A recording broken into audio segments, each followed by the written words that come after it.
மக்களவை தேர்தலில் அந்த இஷ்யூ அவங்களுக்கு யூபி போன்ற மாநிலங்களில் பலன் கொடுத்து ராகுல் காந்தியோட இது அதில் தோத்துட்டு இதில் வராங்க. நீங்க தொடர்ந்து நேர்மறை சமூக நீதி அப்படிங்கிற எஸ், நான் ஜாதிவாரி கணக்கெடுப்பு வேணுங்கிறதான் என்னோட கருத்து. ஜாதிவாரி கணக்கெடுப்பு நடத்துறதுக்கு முன்னாடி முதல்ல செய்ய வேண்டியது இடஒதுக்கீடு 50% மிகலாம்னு ஒரு கான்ஸ்டியூஷன் அமெண்ட்மெண்ட் ப்ரொமோட் பண்ணி வரணும். மத்திய அரசும் போதுமான அழுத்தங்கள் சேராத வரை இதை இப்படியே டிராக் ஆன் பண்ணிட்டு தான் இருப்பாங்க. 2029க்கு முன்னே இதுக்கு ஒரு முடிவு எடுத்து தான் தீரணும். இந்த இஷ்யூ எப்படி ஸ்னோபால் ஆகுது, எப்படி மேலே வருதுங்கிற பார்த்துக்கிட்டு தான் பாஜக முடிவு எடுப்பாங்க. ஒட்டுமொத்தமா பேசுனதான் சொல்றேன். அது உள்ள அடங்கல சார். இவ்வளவுக்குள்ள உங்களுக்கு சார் நான் தப்பு தான் சார். நான் சொல்றேன். இந்த வீடியோவை உங்களுக்கு வழங்குபவர்கள் பேசஸ் பே, secure digital payments with multiple features and great success rate. வணக்கம் நேயர்களே, இன்றைய நம்முடைய உரையாடலில் நம்மோடு அரசியல் விமர்சகர், திறனாய்வாளர் திரு ரவீந்திரன் துரைசாமி அவர்கள். சரவணா, வணக்கம். திரவியா, சாதிவாரி கணக்கெடுப்பு குறித்து தொடர்ந்து பேசிக்கிட்டே இருக்கிறாங்க. நேற்று கூட அனுராக் தாக்கூர் சில விஷயங்களை முன்வைக்கிறாரு. ராகுல் குறித்து ஒரு கருத்தை வெளியிடுறாரு. அது இன்று வரைக்கும் கூட அவையில் எதிரொலிக்குது. திரு மு.க. ஸ்டாலின் அவர்கள் கூட 2-3 நாட்களுக்கு முன்பு தன்னுடைய வலைதள பதிவில் சாதிவாரி கணக்கெடுப்பு குறித்து தொடர்ந்து நாங்கள் உறுதியாக இருக்கிறோம், வலியுறுத்துகிறோம்னு சொல்கிறாரு. ஸோ இது ஏன் இந்த நேரத்தில் பெரிய பேசு பொருளாக மாறதுக்கான காரணம் என்ன? ஜாதிவாரி கணக்கெடுப்புங்கிறத 2024 மக்களவைத் தேர்தலுக்கு முன்னாடி 23ல் மத்திய பிரதேஷ், ராஜஸ்தான், சத்தீஸ்கரில் காங்கிரஸ் ஒரு பெரிய இஷ்யூ எடுத்தாங்க. அதில் 3 மாநிலங்கள்லேயும் பாஜக வெற்றி பெற்றது. ஸோ வெற்றி பெற்றதுனால பாஜக அந்த இஷ்யூ டெட்டுன்னு நினச்சாங்க. ராகுல் காந்தி அந்த இஷ்யூவை மீண்டும் முன்னெடுக்க மாட்டாருங்கிற எண்ணம் பாஜகவுக்கு வந்தது. அந்த இஷ்யூவை சொன்ன தேர்தலில் நாம் வெற்றி பெற்றுட்டோங்கிற ஒரு எண்ண ஓட்டம் பாஜகவுக்கு வந்தது. பட்டு இந்துக்களை பிளவுபடுத்தணுங்கிற முயற்சியில் ஜாதிவாரி கணக்கெடுப்புங்கிறத அவங்க சொல்கிறாங்க. அந்த பிரச்சாரத்தில் அதான் சொன்னாங்க, எடுக்கிறாங்க. இந்துக்களை பிளவுபடுத்துறது ஓகே, அது ஸ்ட்ராட்டஜி. இந்துக்களை ஒற்றுமைப்படுத்து, முஸ்லீம்களை பிளவுபடுத்து, பஸ்மந்தா முஸ்லீம்ஸ் அது இதுன்னு பாஜக செய்யும்போது இவங்க முஸ்லீம்களை ஒற்றுமைப்படுத்தி இந்துக்களை பிளவுபடுத்தி வெற்றி பெறதுக்குள்ள வீகத்தை வகுக்கிறது இயல்பான ஒன்று தான். ஸோ இதுவரை அந்த இஷ்யூவை எடுக்காதவங்க 2024 3வது முறை மோடி பிரதமராக வரக்கூடிய ஒரு சூழ்நிலையில் இந்துக்கள் ஒற்றுமையால் மோடி பிரதமராக வர்றாரு. ஸோ இந்த இஷ்யூ எடுத்தோம்னா இந்துக்களை பிளவுபடுத்தலாங்கிற ஒரு முடிவுக்கு அவங்க வர்றாங்க. அந்த இஷ்யூ அவங்க எடுக்கும்போது மக்களவை தேர்தலில் அந்த இஷ்யூ அவங்களுக்கு யூபி போன்ற மாநிலங்களில் பலன் கொடுத்துட்டு, இதுவாரும் பிஜேபிக்கு வாக்களித்த ஓபிசி கம்யூனிட்டிஸு, பொலிட்டிக்கல் ரெப்ரசன்டேஷனில் பிஜேபிக்கு வாக்களித்த ஓபிசி கம்யூனிட்டிஸு அப்படியே கொஞ்சம் டிசிபேட் ஆகி காங்கிரஸ் சைடு போயிட்டாங்க. காங்கிரஸில் அகிலேஷ் யாதவ் சைடு போயிட்டாங்க. அகிலேஷ் ராகுல் கூட்டணி சைடு போயிட்டாங்க. அது யூபியில் ஒரு சின்ன சேஞ்சஸை உருவாக்கிட்டு, அதனால இவங்களுக்கு அந்த நம்பிக்கை இருக்குது. இதை முன்னிறுத்தி மற்ற மாநிலங்கள்ல இதை கொண்டு போவோம், இந்தியா முழுவதும் இதை நம்ம ஃபைட் பண்ணுவோங்கிறத காங்கிரஸ் ஃபைட் பண்ணுறாங்க. காங்கிரஸ் எடுக்கிற இந்த முயற்சி அல்லது காங்கிரஸ் கூட்டணி எடுக்கிற அந்த கோரிக்கை அப்படிங்கிறது அது பிளவுபடுத்தக்கூடிய முயற்சின்னு பார்க்க முடியுமா? இல்லை நீங்கள் உத்தரப்பிரதேசத்தில் நீங்கள் சமநீதினு சொல்றீங்க, நான் மறுக்க வரல. சமநீதிங்கிற பார்வையில் நீங்கள் சொல்றீங்க. சரி, இந்த சமநீதி பார்வை உங்களுக்கு இருக்கும்னா நான் மு.க. ஸ்டாலின் அந்த இடத்துல நான் குறை சொல்ல வரல. அவர் இடபிள்யூஎஸ் 10 கொடுக்கும்போது economic justice is different from social ஜஸ்டிஸ்ன்னு அவர் தெளிவாக சொன்னார்.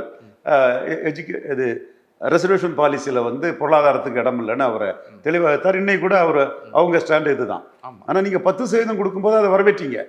ஆனால் 10% கொடுத்த மோடிக்கு தான் அந்த வாக்கு விழுந்தே தவிர வரவேற்ற ராகுலுக்கு விழல. ஸோ அதில் ஏமாற்றம் அடைஞ்ச நீங்கள் அடுத்த கட்டத்துக்கு இங்கே வாரீங்க. அதுதான் என்னோட பார்வையாக இருக்குது. சதவீதத்திலேயும் மாறுபட்ட கருத்துக்கள் இருக்குது. சுப்ரீம் கோர்ட் அதை என்டால்ஸ் பண்ணாலும் கூட அது பேசிக் பிரின்சிபிளுக்கு மாறா இருக்குங்கிற கூடிய விமர்சனங்களும் அதில் இருக்கத்தான் செய்யுது. இன்னும் சொல்ல போனால் டிஎம்கே போன்ற கட்சிகள் அதிலே தெளிவாக இருக்கிறாங்க. கம்யூனிஸ்ட்டு, காங்கிரஸ் எல்லாம் அதுக்கு ஆதரவு கூட ஸ்டாலின் பிரின்சிபிளாக அந்த இடத்துக்குள்ள தெளிவாக தான் நிற்கிறார். நம்ம அதை நோட் பண்ணிட்டு தான் இருக்கிறோம். பட் ராகுல் காந்தியோட இது அதில் தோத்துட்டு இதில் வராங்க. அப்போ இதில் தங்களுக்கு கெயின் கிடைக்குதுங்கிறத அதில் தேஜஸ்வி, அகிலேஷ் எல்லாம் இந்த இஷ்யூவில், சித்தாராம் எல்லாம் இந்த இஷ்யூவில் தெளிவாக இருக்கனால இந்த இஷ்யூவில் கெயின் கிடைச்சிட்டுங்கிறனால இந்த இஷ்யூக்குள்ளே வராங்க. பாஜக தரப்பில் இந்த இஷ்யூக்குள்ளே பாஜகவுக்குள்ளே டிஃபரன்ஸ் ஆஃப் ஒப்பீனியன் இருக்குது. கேசவ பிரசாத் மௌரியா நான் இதை ஆதரிக்கணும்னு சொல்கிறாரு. பீகாரில் உள்ள அவ்வளோ பிஜேபி தலைவர்களும் ஆதரிக்கிறாங்க, கர்நாடகாவில் உள்ள பிஜேபி தலைவர்களும் இதை ஆதரிக்கிறாங்க. ஸோ இது ஒரு ஓட்டிங் இன்ஃப்ளூயன்ஸ் பண்ணக்கூடிய ஒரு விஷயம் வரும்போது எந்த அரசியல்வாதியும் இதை மறக்க மாட்டான். They are in politics, they have to win. So யாரும் அதை மறக்க மாட்டாப்புல. அப்போ அந்த கட்டத்தை நோக்கி ராகுல் காந்தி இதை நகர்த்துறாரு. அவர்களுக்கும் இதுல விருப்பம் இருக்குங்கிறத நோக்கி கொண்டு போறாரு. பாஜகவிற்கும் விருப்பம் இருக்கு, ஒரு குறிப்பிட்ட பாஜகவுல உள்ள இருக்கும்போது இதை நகர்த்தி கொண்டு போகும்போது தனக்கு கெயின் கிடைக்கும்னு ராகுல் நினைக்கிறாரு. பிஜேபி என்ன நினைக்கிறாங்கன்னா, நமக்குள்ள டிஃபரன்ஸ் ஆஃப் ஒப்பீனியன் இருக்கு உள்ளுக்குள்ள, இது பண்ணிடலான்னு ராஜ்நாத் சிங் போன்றவங்க காஸ்ட் வைஸ் சென்சஸ் நடத்தப்படுன்னு ராஜ்நாத் சிங் முதல்ல அனௌன்ஸ் பண்ணாரு. அதுக்கு பிறகுதான் அவங்க இன்னும் சென்சஸே எடுக்கல. இப்போ சென்சஸ் எடுக்காம இருக்க காரணமே இந்த காஸ்ட் வைஸ் எடுக்கணுமா வேண்டாமாங்கிறதுல ஆன் பாலிசி டிசிஷன் பிஜேபி எடுக்க முடியாம திணறாங்க. ஸோ இப்போ அவங்க சென்சஸ் எடுக்க போறதில்ல. இது இன்னும் 4 வருஷம் இருக்குது.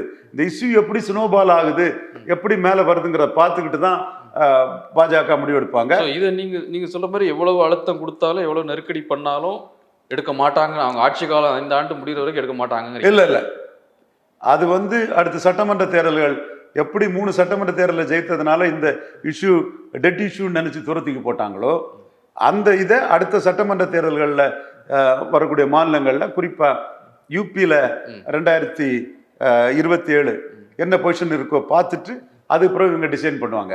இதில் நம்ம இதை டிஃபை பண்ணி நின்னோம்னா நமக்கு ஒன்றும் நஷ்டம் வராது, லூசர்ஸ் அண்ட் கெய்னர்ஸ் டெய்லியில் நமக்கு லாபம் இருக்கும்னு நினச்சாங்கன்னா நின்றுவாங்க. அல்லது இந்த இஷ்யூவில் உள்ள கெய்னர்ஸ் நமக்கு எதிராக போயிடுவாங்கன்னு நினைச்சாங்கன்னா அந்த கெய்னர்ஸை டிவைட் பண்ணதுக்கு கண்டிப்பாக எடுத்தே ஆவாங்க. அப்போ நீங்கள் சொல்லணும்னா இப்போதைக்கு வாய்ப்பு இல்லைங்கிறீங்க. இப்போதைக்கு வாய்ப்பு இல்லை. இன்னும் மொமெண்டம் இதில் கேதர் ஆச்சுன்னா அவங்க செய்துதான் ஆகணும். ஏன்னா பீகாரில் இந்த அவங்க ஜாதிவாரி கணக்கெடுப்பு நடத்தி இடஒதுக்கீட்டை உயர்த்தினது சர்வே பண்ணது, அதில் 50% கூடாதுன்னு ஒரு இதுக்குள்ள ஒன்று ஸ்ட்ரக் டவுன் ஆயிருக்குது. ஸோ இதில் பொலிட்டிக்கல் பார்ட்டிஸ் மத்தியில இருந்து இல்லைப்பா, அதில் கூட நீங்கள் கணக்கெடுப்பை பற்றி அவங்க எதுவும் சொல்லலையே. இடஒதுக்கீடு 50 தாண்டது தானே நீதிமன்றம் சொல்லுது. அப்போ நீங்கள் அதை எடுத்ததே அதுக்காக தான் பண்ணுறாங்க. அப்போ அதில் என்ன பிரயோஜனம் இருக்குது? அப்போ ஜாதிவாரி கணக்கெடுப்பு நடத்துறதுக்கு முன்னாடி முதல்ல செய்ய வேண்டியது இடஒதுக்கீடு 50% மிகலாம்னு ஒரு கான்ஸ்டியூஷன் அமெண்ட்மெண்ட் ப்ரொமோட் பண்ணி வரணும். அது ராகுல் காந்தி அதை ப்ரொமோட் பண்ணி வந்தால் டக்குன்னு வந்துடும். எல்லா அரசியல் கட்சிகளும் அதை யார் முதல்ல இனிஷியேட் பண்ணாலும் அதுக்குள்ள ஒரு கருத்து வந்துட்டுன்னா உடனே வந்துடும். பிஜேபியை முதல்ல இனிஷியேட் பண்ண மாட்டாங்க. அவங்க அதிக அளவு அப்பர் காஸ்ட் ஓட்டை இந்தியாவில் வச்சிருக்கக்கூடிய ஒரு கட்சி. ஸோ அப்பர் காஸ்ட் இன்ட்ரெஸ்ட்டுக்கு அன்லஸ் அதர்வைஸ் சரியான கம்பல்ஷன் இல்லைன்னா அவங்க அப்பர் காஸ்ட் இன்ட்ரெஸ்ட்டுக்கு எதிராக போக மாட்டாங்க. கம்பல்ஷன் வந்தால் போயிடுவாங்க. அந்த 3 ஸ்டேட்லேயும் 2018 நினைக்கிறேன், மத்திய பிரதேஷ், ராஜஸ்தான், சத்தீஸ்கரில் 3ல் தோத்ததும் எஸ்டிஎஸ்சி கான்ஸ்டியூஷன் அமெண்ட்மெண்ட் பண்ணி கொடுத்தவங்க தோத்ததுனால டக்குன்னு அப்பர் காஸ்ட் எதிராக போனதுனால அப்பர் காஸ்ட்டுக்கு அந்த 10% இடஒதுக்கீடு கொடுத்தாங்க. அவங்க மேனிஃபெஸ்டோலையும் கிடையாது, பிரச்சாரத்திலையும் கிடையாது, எதுலேயுமே இல்லாத ஒரு இதை பண்ணி கொடுத்தாங்கன்னா அவங்களுக்கு ஒரு நீ ஜெர்க் ரியாக்ஷன் 3 இடத்துலையும் தோத்தது அவங்க கொடுத்தாங்க. அதே மாதிரி இந்த அழுத்தங்கள் வரும்போது அந்த நெசசிட்டியை இவங்க உள்வாங்கும் போது கண்டிப்பாக அதை செய்ய வேண்டிய சூழ்நிலை வரும். இப்போ உள்ள ப்ரெஷர் போதாதுங்கிற மாதிரி அவங்க நினைக்கிறாங்க. இந்த ப்ரெஷர் களத்துக்குள்ள வந்துன்னா அவங்க செய்வாங்க. ஏன்னா மத்திய பிரதேசில் எலெக்ஷன் நடக்கும்போது ஜாதிவாரி கணக்கெடுக்க பற்றி யாருக்குமே தெரியலன்னு தான் ஃபீல் பண்ணாங்க. ஸோ யூபியில் அதுக்கு பாதிப்பு இருக்குது. அரசியல் ரீதியாக இது நம்மளை வீழ்த்ததுக்கு வாய்ப்பு உண்டுன்னு சொன்னால் அது செய்வாங்க. அடுத்த பார்லிமெண்ட் எலெக்ஷனுக்கு முன்னாடி இதில் ஒரு முடிவு அவங்க எடுத்து தான் தீரணும். ராகுல் காந்தி சொல்லக்கூடிய காஸ்ட் வைஸ் சென்சஸ்னாலும் சரி, 50% மேலே இடஒதுக்கீடு போனோம்னாலும் சரி, எல்லா இஷ்யூக்கள்லையுமே அவங்க அட்ரஸ் பண்ணி தான் தீரணும். இந்த அட்ரஸ் பண்ணுறது வர எப்படி இது ஸ்னோபாலிங் ஆகுது, எப்படி இது மக்கள் மத்தியில் போகுது அதை பார்க்குறாங்க. இன் அதர் வேர்ட்ஸு இதில் உள்ள லூசர்ஸ் ராகுல் காந்திக்கு எதிராக நம்மகிட்ட கன்சால்டேட் ஆகட்டு, தென் நாம் இதை எப்படி டைல்யூட் பண்ணி கெய்னர்ஸை டிவைட் பண்ணுறோமோ அதை டிவைட் பண்ணிக்கலாம். ஃபார் எக்ஸாம்பிள், மக்கள் தலைவர் எம்ஜிஆர் 1980ஆம் ஆண்டு மக்களவைத் தேர்தலில் பொருளாதார அடிப்படையில் இன்கம் கிரைட்டீரியாவில் சீலிங் தான் சொன்னார். அடுத்தால கிரைட்டீரியா வந்துடும்னு ஐயா வீரமணி போன்றவங்கலாம் ஒட்டகம் கூடாரத்தில் முதல்ல தலையை நுழைக்கும், அவர் ஃபுல்லாக நுழைஞ்சிருங்கிறத அவங்கெல்லாம் பேசுனாங்க. ஸோ அது திமுக தலைவர் கலைஞர் கருணாநிதியும் ஒரு கோயில்பட்டி கூட்டத்தில் போகும்போது ஒரு நாடார் இன்ஜினியர் ஆனால் 80ல் அவருக்கு மக இன்ஜினியர் ஆகக்கூடாதுன்னு எம்ஜிஆர் சொல்றாரு. நீங்க என்ன தீர்ப்பளிக்கிறீங்கன்னு நீங்களே முடிவு பண்ணிடுங்கன்னு இதுதான் கொலோக்கியலா அவர் பேசினாரு. தேர்தல் தோல்வியை கொடுத்ததும் எம்ஜிஆர் வந்து அதை 31-50 மாத்தினாரு. ஸோ அவர் பாலிசியை சேஞ்ச் பண்ணி ரிசர்வேஷனையும் அள்ளி கொட்டிட்டாருங்கிற அளவுக்கு 31-50 அவர் உயர்த்தினார். ஸோ இன்னைக்கும் மோடி அந்த SC/ST கான்ஸ்டிடியூஷன் அமெண்ட்மெண்ட் பண்ணி கொடுத்தது எதிராக போனதும் 10% கொடுத்தாரு. அப்போ இதோட தாக்கம் யூபியில் பின்னடைவை கொடுத்துருக்குது. எப்படி இருக்குதுங்கிறத இவங்க பார்த்துக்கிட்டு களத்துக்குள்ள இது எப்படி ரியாக்ட்ங்கிறத பண்றதுங்க பார்த்துக்கிட்டு மோடி இதில் முடிவெடுப்பார். அதுவரை சென்சஸே வந்து தள்ளி போட்டுட்டு தான் இருப்பாங்க. நீங்க தொடர்ந்து நேர்மறை சமூக நீதி அப்படிங்கிற நான் ஜாதிவாரி கணக்கெடுப்பு வேணுங்கிறதா என்னோட கருத்து. என்னோட கருத்து ஜாதிவாரி கணக்கெடுப்பு வேணுங்கிறதா என்னோட கருத்து. அதில் எனக்கு எந்த இடத்துல நான் காம்ப்ரமைஸ் பண்ண விரும்பலை. ஜாதிவாரி கணக்கெடுப்பு வேணும். ஸ்டேட் கவர்மெண்ட் கூட சர்வே மாதிரி எடுக்கலாம். சென்ட்ரல் கவர்மெண்ட்டும் எடுக்க வேண்டிய சூழ்நிலை வரும்னு நான் கருதுறேன். பட் இங்கே நடந்து கொடுத்து பாமகவுக்கும் திமுகவிற்குமான அந்த போர் இருக்குல்ல, இவங்க சொல்கிறாங்க நிச்சயமாக அரசு எடுக்க முடியும், தமிழ்நாடு அரசு மாநில அரசு எடுக்க முடியும்னு. ஆனால் அது வேண்டுமென்றே திமுக அரசு தட்டி கழிக்குது அப்படிங்கிற ஒரு குற்றச்சாட்டம் வைக்கிறாங்கல்ல. இவங்க திமுக ஆனால் என்ன சொல்ல, திமுக சொல்லி தெரிந்து கொண்டே ராமதாஸ் போன்றவர்கள் அப்படி பேசுகிறாங்கன்னு அவங்க பதில் சொல்லிக்கிட்டு இருக்காங்க. இவங்களுக்குள்ள இந்த லாவணி அரசியல் தான் போகும். நாங்கள் ஏன் எடுக்கணும், மத்திய அரசு எடுத்துட்டா பிரச்சனை இல்லைன்னு தான் இவங்க சொல்லுவாங்க.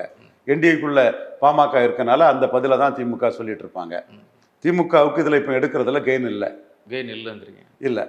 ஸோ மத்திய அரசு எடுத்துட்டு வரும்போது அது ஆல் இண்டியா லெவலில் அந்த ஒரு நோக்கம் சாதிவாரி கணக்கெடுப்பு வேணுங்கிற ஒரு கோரிக்கையே முன் வைக்கிறாங்க. இதில் எடுத்தாங்கன்னா ராமதாஸ் அவங்க எடுத்தா கெயின் இல்லைன்னு சொல்றீங்களா? இல்லை அரசு ராமதாஸுக்கு ப்ரெஷருக்கு ஈல்டான மாதிரி ஆயிரும் பொலிட்டிக்கலா.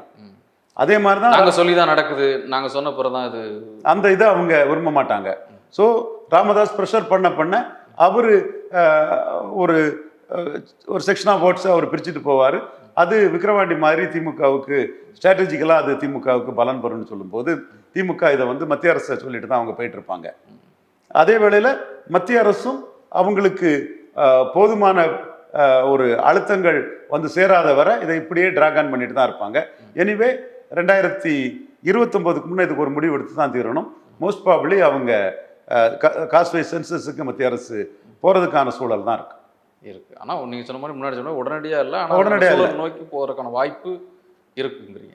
என்னோட பார்வை அவங்க 2024க்கு முன்னாடியே ஒரு கமிட்டியை போட்டு எடுத்து மம்தாவே அந்த கமிட்டியில் போட்டால் மம்தா வேண்டான்னு சொல்லுவாங்க. அப்படி அதை ஓச்சிருக்கலாம். இது இவங்க எதிராக இருக்காங்கிற மாதிரி ஒரு தோற்றத்தை இப்போ ராகுல் காந்தி தெளிவாக கொடுக்குறாரு. ஒரு ஒப்பீடு சொன்னீங்கல்ல, பாமக அந்த விஷயத்தை இனிஷியேட் பண்ணி அல்லது அழுத்தம் கொடுத்து வற்புறுத்தி ஒன்று நடந்தது அப்படிங்கிற மாதிரி ஆகக்கூடாதுன்னு திமுக நினைக்கிறது, இல்லை திரு ஸ்டாலின் நினைக்கிறார் அப்படிங்கிற மாதிரி ராகுல் இதை இனிஷியேட் பண்ணுறாரு அகில இந்திய அளவில். அவர் சொல்லி இங்கே நடந்த மாதிரி இருக்கக்கூடாது அப்படிங்கிற மாதிரி பாஜக யோசிக்குதா, இல்லை இதில் நமக்கு ஒரு லாபம் இல்லாத ஒரு தன்மையோ அல்லது நமக்கு எதிராக எதுவும் நடக்கும்னு நினைச்சு தள்ளி போட முயற்சி? இப்போ லாபம் இல்லாத தன்மை இருக்குது. ஸோ இதில் நஷ்டம் வருங்கிற மாதிரி ஒரு தோட்டம் வந்தோன்னா கண்டிப்பாக எடுப்பாங்க. ஒரு சின்ன யூபியில் நஷ்டம் வந்த மாதிரிப்பட்ட ஒரு பார்வை இருக்குது. சரி, அதை அவங்க டேக்கிள் பண்ணிட்டு தான் இருக்கிறாங்க. இதில் மற்ற ஸ்டேட் எலெக்ஷன்ஸ் வரும்போதும் இதுவே பெரிய இஷ்யூ ஆகி அதில் நஷ்டம் வருங்கிறதுனா எடுப்பாங்க. இப்போ வந்து அவங்களுக்கு கர்நாடகாவில் எடுத்ததே ராகுல் காந்தி வெளியிடலை, இமாச்சல் பிரதேசில் காங்கிரஸ் அதை வெளியிடலை, தெலுங்கானாவில் ரேவந்த் ரெட்டி அதுக்கு தயாராக இல்லை. ஸோ இது வந்து கட்சியும் தாண்டி அப்பர் காஸ்ட் ஓபிசிங்கிற லெவலுக்குள்ள தான் இருக்குது. SC/ST எடுக்கிறாங்க, காஸ்ட்ரேஷன்ஸ் இருக்கும்போது SC/SC பாப்புலேஷன் இருக்குது. சந்தால் ட்ரைப்ஸ் எவ்வளவு இருக்குது, கோண்டு ட்ரைபல்ஸ் எவ்வளோ இருக்குது, தேவேந்திர வேளாளர் எவ்வளோ இருக்கிறாங்க, பறையர் எவ்வளோ இருக்காங்களா நமக்கு தெரியும். லிஸ்ட் இருக்குது கவர்மெண்ட்டில், ஒவ்வொரு கலெக்டர் ஆஃபீஸ்லையும் அது இருக்குது. ஈவன் அதர்வைஸ் இந்த சப்காஸ்ட் வைஸ் இல்லைனாலும் கூட அது தெளிவாக SC/ST எவ்வளவுங்கிறது தெளிவாக இருக்குது. இது வந்து ஓபிசி பாப்புலேஷனும் அப்பர் காஸ்ட் பாப்புலேஷன் நமக்கு கிடையாது 1931 சென்சஸை தவிர. இப்போ இதை எடுக்கணும்னு சொன்னால் பீகாரில் எடுத்திருக்கிறாங்க, வெளியிட்டு என்ன நடந்திருக்குன்னு தெரியுது. கர்நாடகாவில் காங்கிரஸ் கவர்மெண்ட் எடுத்திருக்காங்க, இன்னும் ஆனால் வெளியிட முடியலை. ஸோ இதில் ஓவரால் அப்பர் காஸ்ட் வேண்டாம்னும் ஓபிசி வேணுங்கிற ஒரு தோற்றமும் இருக்குது. பிஜேபி அப்பர் காஸ்ட் கன்சல்டேஷனில் பெருவாரி ஆதரவு பெற்ற கட்சி. ஸோ எடுப்பிலே அவங்க வந்து தங்களோட கான்ஸ்டிடுவன்சிக்கு எதிரான ஒரு இதை அவங்க முடிவெடுக்க முடியாது. இதோட அழுத்தமும் இதோட தாக்கமும் அதிகரிக்கும் போது அவங்க அக்செப்ட் பண்ணுவாங்க. ஸோ தமிழ்நாட்டில் அந்த குரல் எப்படி இருக்குன்னு நினைக்கிறீங்க? சமூக அமைப்புகள்லையோ அல்லது அரசியல் கட்சிகள்லையோ அவங்களுடைய விருப்பம்? தமிழ்நாட்டில் இந்த குரல் வந்து டாக்டர் ராமதாஸ் வந்து இப்போ கேட்குறாரு, சீமான் கேட்குறாரு. இதை வந்து டாக்டர் ராமதாஸுக்குள்ள ஒரு வெற்றியாட்டு காட்டுறதுக்கு திமுக விரும்பாது. ஸோ அவங்களுக்கு வந்து மத்திய அரசு எடுத்தால் அது லீகல் வேலிடிட்டி இருக்கும். இது வந்து பீகாரில் அடித்த மாதிரி அடிபடும், இது எடுக்கிறதுல என்ன யூசேஜ் இருக்குங்கிற மாதிரி தான் அவங்க மத்திய அரசு எடுக்கட்டுங்கிறக்குள்ள மத்திய அரசுக்கான அழுத்தத்தை தான் கொடுப்பாங்களே தவிர மாநில அரசு அதை எடுக்க முன் வராது. ஸோ அதை தாண்டி இப்போ அனுராக் தாக்கூர் அந்த பேசின விஷயத்தை நீங்கள் அக்செப்ட் பண்ணுறீங்களா? அவர் அனுராக் தாக்கூர் நிறைய விஷயத்த பேசியிருக்கிறாரு. அதுல அந்த குறிப்பிட்ட இதை நான் ஏற்றுக்கல. அனுராக் தாக்கூர் பேசினதை, மோடி அவர் பேசினதை தான் இது பண்ணியிருக்காரே தவிர மோடி அந்த பாயிண்ட சொல்றாரா? அந்த பாயிண்ட் சொல்லல. ஒட்டுமொத்தமா அவர் பேசினதான் சொல்றாரு. அது உள்ள அடங்கல சார். இவ்வளவுக்குள்ள உங்களுக்கு சார் நான் தப்பு தான் சார். தப்பு சொல்றேன் நான். தப்பு பண்றாரு. இது சிறப்பான உரை, நகைச்சுவை கலந்த எல்லாம் சொல்லியிருக்கிறாரு. மொத்தமா அவர் நிறைய பேசியிருக்காரு. அதுக்குள்ள இந்த இது தேவையில்லை, தவிர்த்திருக்கலாம். இதுவும் இருக்குது. ஆனா இதெல்லாம் இன்னைக்கு சொல்லக்கூடியவங்க வாஜ்பாயும் அத்வானியும் நீச்சுன்னு சொல்லாதவங்க மோடியை நீச் பொலிட்டிக்ஸ் நீச் ஆத்மின்னு சொன்னாங்களா இல்லையா? அப்பா யாரு, முன்னோர்கள் யாருன்னு கேட்டாங்களா இல்லையா? தென் நீ கருப்பா இருந்தவன் காளான் சாப்பிட்டு கலரானான்னு சொன்னாங்களா இல்லையா? ஸோ இந்த அளவுக்கு மோடி அளவுக்கு ஒரு பிரதமர் வந்து இகழ்வை செஞ்சிச்சது இந்தியாவிலே கிடையாது. மணிசங்கர் சொன்னாரு, பிரியங்கா காந்தி சொன்னாங்க, அல்பேஷ் தாக்கூர் சொன்னாரு, அமித்ஷாவே முந்தைய சட்டமன்ற தேர்தலில் மோடி எவ்வளவுக்கெல்லாம் இழிவுபடுத்தி சொல்லுவாங்கன்னு ஒரு 4 ஜாதியில சொல்லுவாங்க மோடி. அதுதான் சார், 1 2 இல்ல 4 ஜாதியில மோடி சொல்லுவாங்க. இது சார் நீ அப்படி சொல்றதா இருந்தா நேரு சொல்லுவாங்க. அதுக்கப்புறம் முன்னாடி அதுக்கு இந்திரா காந்தி மேல அது மாதிரி பேசின விஷயம் இருக்குது. அதுக்கு இந்திரா காந்தி நேரு பற்றி எல்லாம் ஜாதியை பற்றி யாரும் பேசல. அதுதான் சார் அவங்க பேசுனதா. அண்ணா சும்மா நேரு பண்டிதர் பாரு, அது ஒண்ணும் இல்ல சார், பெரிய மேட்டர் இல்ல. அவங்க ஒரு எதிரான கருத்தை வெவ்வேறு காலகட்டங்களில் முன் வச்சாங்கிற குற்றச்சாட்டுலாம் இருக்கு. நம்ம நான் அதுக்குள்ளே போல அதுக்கு இது இணையாகுமான்னு கேட்கிறேன். சொன்னாங்களா மோடி? அனுராக் தாக்கூர் சொல்றது தவிர்த்திருக்கலாம், தேவையில்லைங்கிறதான் என்னோட கருத்து. அது நம்ம ராகுலுக்கு ஒரு நிதி, மோடிக்கு ஒரு நிதி, நம்ம அதை பாகுபடுத்தி பார்க்கல. பட் மோடியை இப்படியெல்லாம் பேசினாங்கிறதையும் இகழ்வா பேசினாங்கிறதையும் மறக்காண்டாம். இப்ப தந்தை பெரியார் இப்படி குலப்பெருமை இது பேசினா என்ன சொல்லுவாரு? அதெல்லாம் இருக்குது இல்ல. அப்போ அந்த இகழ்வுக்கு ஆளானவர் தானே மோடிங்கிறதை நம்ம மறந்துடக்கூடாது. 2 டிஃபரன்ஸ் தான் கேட்கிறேன். இப்போ அனுராக் தாக்கூரையும் சொல்ல, நிர்மலா சீதாராமன் சொன்ன பதிலுரையும் குறிப்பிடுறாரு மோடி அவர் தன்னுடைய வலைதளத்துல. இப்போ நிர்மலா சீதாராமனை பாராட்டுறாருன்னா அதை நம்ம உணர முடியுது. எதுக்காகனா பட்ஜெட் கூட்டத்தோடு நடக்குது, அவங்க எப்படி அதை தயாரிச்சாங்க போனாங்கன்னு சொல்லி பிரைஸ் பண்றது, அதுக்கு பதில் சொன்னதுங்கிறது ஓகே. அவங்க அடிப்பில் அவங்க பார்வையில் அது சரி. அனுராக் தாக்கூரோட ஒட்டுமொத்தமா அதை பாராட்டும் போது தான் நமக்கு ஒரு டிஃபரன்ஸ் ஆஃப் ஒப்பீனியன் வருது. நீங்களே மோடிக்கு ஒரு நிதியான அது வந்து அவருக்கு ஸ்பீச்சை பாராட்டுறாரு. ஒரு ஸ்பீச்சில் நல்லதும் இருக்கும் கெட்டதும் இருக்கும். அதிக நல்லது இருக்குங்க அடிப்படையில் அவர் பாராட்டுறாரு. இந்த ஒரு விஷயத்தை மட்டும் வச்சுக்கிட்டு இன்னைக்கு இவங்க எதிர்கட்சிகள் பேசுறாங்கன்னு சொன்னா நான் கேட்கறது, மோடிக்கு எதிராக நீங்க எப்படியெல்லாம் பேசிருக்கீங்கிறதையும் மறந்துடாண்டாங்கிறதா நான் சுட்டி காட்டுறேன். நான் இதை நியாயப்படுத்த விரும்பல. நிறைய இன்னொரு விஷயம், நீங்க அதிமுக சம்பந்தமா நீ தொடர்ந்து பேசிட்டே இருக்கிறீங்க. குறிப்பா இப்போ கடந்த வாரத்துல ஏதோ அதிமுக தரப்புல இருந்து பிரசாந்த் கிஷோரை அணுகுறாங்க, அந்த மாதிரியானதெல்லாம் உண்மையா இல்ல பொய் தான் அது? அவரு ஏன் தேராத சீட் கன்வெர்ட் பண்ண முடியாத எடப்பாடி கிட்ட வந்து நிற்க போறாரு? அவர் நிக்கல சார், இவங்க தான் சார் அவரை வாய்ப்பு இல்லை. அது சும்மா அவர் வந்து விழுந்துட்டாரு. இங்க வந்து சட்டமன்ற தேர்தல் வேற, மக்களவை தேர்தல் வேற, ஆப்பிள் வேற, ஆரஞ்சு வேற.